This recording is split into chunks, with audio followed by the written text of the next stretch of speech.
President Trump moments ago making a public show of going out to dinner in the nation's capital. Why? Well, he went out with Vice President Vance and other cabinet members to an upscale steak and seafood restaurant. And he did this, a big performance, to show how safe Washington is, that it is safe enough to do this because of his crime crackdown. The restaurant he went to, 2 blocks from the White House. And the reality is, early numbers do show crime going down in Washington. Since the start of Trump's takeover, homicides in Washington are down more than 60%, car thefts down 35%, robbery down nearly 20%, overall violent crime reports down about 10%. Tourism and restaurant foot traffic also down. Out front now, the Democratic governor of Maryland, Wes Moore, obviously bordering on D.C. He has just announced today he is running for re-election for governor of Maryland. His name also frequently mentioned as a possible presidential candidate. So, Governor, I appreciate your time tonight. I mean, you just heard these numbers. They are pretty incredible. They are dramatic. Do you give Trump credit for these crime statistics in D.C.? I mean, those are really impressive numbers. They also very closely mirror the numbers that we've seen in Baltimore during that same period of time. And the thing that we know is that, you know, for a place like Maryland, where I've come in and said that public safety is my #1 priority, and we made historic investments in local law enforcement, historic investments in technologies and predictive analytics, historic investments in community groups, that the President of the United States has now been spending well over $1 million a day to ask citizen soldiers, members of the National Guard, to come and do municipal policing in areas and in spaces that they are not trained for. But the reality is what the National Guard has been doing has been things like raking mulch and picking up trash and painting fences. And so while the numbers that we have seen in Washington, D.C., they are impressive and they are important, we also know that it's very closely mirrored to what Baltimore has had during that same period of time. And when you look at the past 2.5 years over a sustained period of time in the state of Maryland, well, that's the National Guard, but that's why it's also important to remember that we need the right tools for the right mission. And what we are seeing from the President of the United States is not a crime-fighting strategy. It is a performative strategy. And that's why we have to be serious about things like making sure people are safe and secure in their own neighborhoods. But there has to be a measure of serious and soberness that we're approaching to it, and not what we're seeing from the President of the United States. Well, you talk about the Baltimore crime statistics. You say they mirror Washington without that federal intervention. But Trump has a warning, right? He says he's going to pick and he's going to choose the cities that he's going to go into next. Here's what he just said today, Governor. We're going to make our cities safe one way or the other.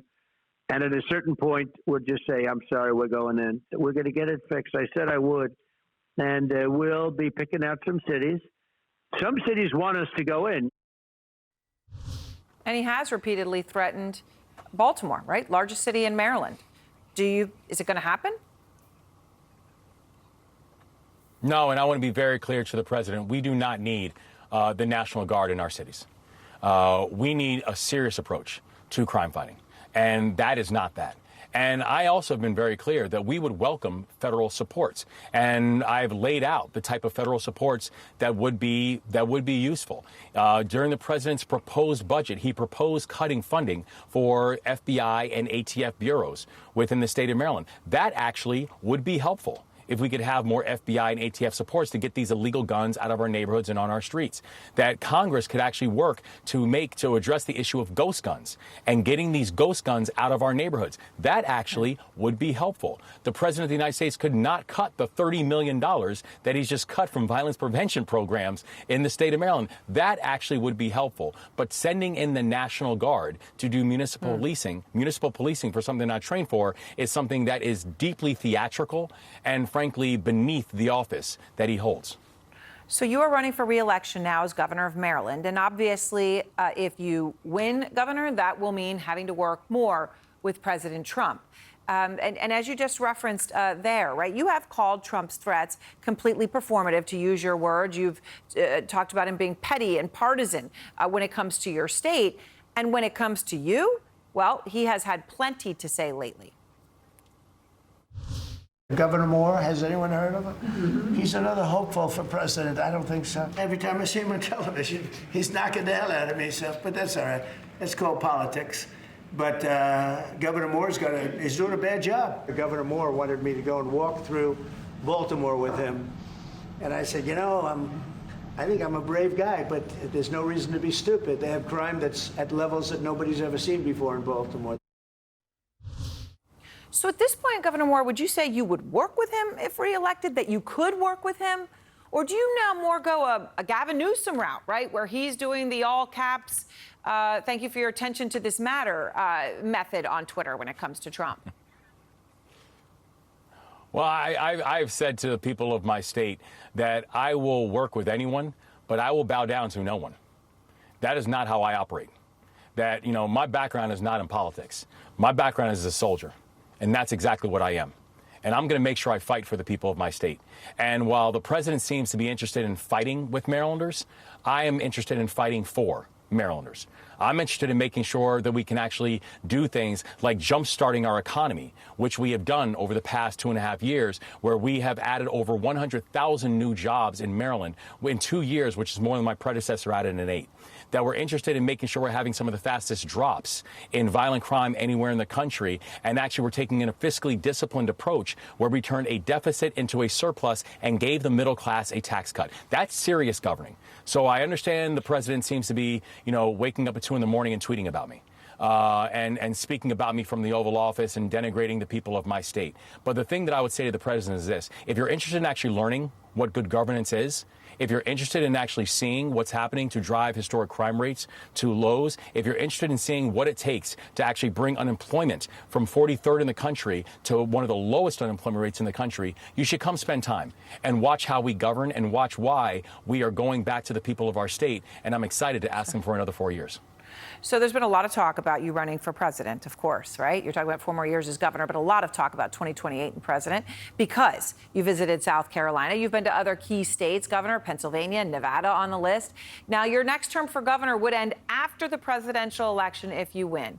And Joseph Dietrich, I don't know if you heard the name today, but he's a political science professor at Towson University in Baltimore. He told the Washington Post, and I quote him, "To some voters, it sort of sounds like he's talking out of both sides of his mouth. You're going to South Carolina to kiss the ring of the most prominent black politician in the country, but at the same time, you're not looking for national prominence. Something about that doesn't gel. He needs something that makes that gel." Can you give him that something, Governor? Well, the something that makes it gel is I think the people of our states have seen how we are laser focused on the results for them. You know, I say it's easy for me to rule something out that I never ruled in. This is the first political office I ever ran for. As in running for president. I'm not running for president. I'm excited about running for re-election. And, you know, I'm literally a person who was raised by an immigrant single mom who had handcuffs on my wrists when I was 11 years old, who's now serving as the 63rd governor of my state and the first black governor in the history of the state of Maryland. I am living the dream right now. And our state is doing well. And I'm excited to go back in front of the people of my state. If people want to learn more, they should go to wesmoore.com and learn more about our journey and learn more about our mission, because I am convinced that this is going to be a time when Maryland truly leaves no one behind and shows a national example of what it looks like to actually have a government that is of the people and by the people and truly for the people. Governor Wes Moore, thank you very much. I appreciate your time tonight. I appreciate you, Erin. Thank you.